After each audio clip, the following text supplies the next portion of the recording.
That same day, the Sadducees, who say there is no resurrection, came to him with a question. "Teacher," they said, "Moses told us that if a man dies without having children, his brother must marry the widow and raise up offspring for him. Now, there are 7 brothers among us. The first one married and died, and since he had no children, he left his wife to his brother. The same thing happened to the second and third brother, right on down to the 7th. Finally, the woman died.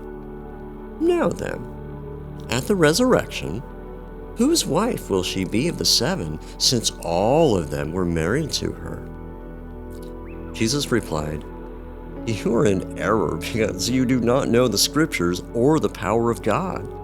At the resurrection, people will neither marry nor be given in marriage. They will be like the angels in heaven. But about the resurrection of the dead, have you not read what God said to you? 'I am the God of Abraham, the God of Isaac, and the God of Jacob'? He is not the God of the dead, but of the living." When the crowds heard this, they were astonished at his teaching. Hearing that Jesus had silenced the Sadducees, the Pharisees got together. One of them, an expert in the law, tested him with this question. "Teacher, which is the greatest commandment in the law?"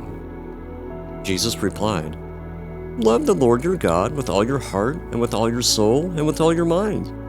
This is the first and greatest commandment. And the second is like it. Love your neighbor as yourself. All the law and the prophets hang on these 2 commandments." While the Pharisees were gathered together, Jesus asked them, "What do you think about the Messiah? Whose son is he?" "The son of David," they replied. He said to them, "How is it then that David, speaking by the Spirit, calls him Lord?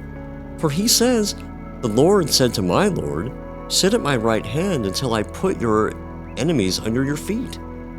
If then David calls him Lord, how can he be his son?" No one could say a word in reply, and from that day on, no one dared to ask him any more questions.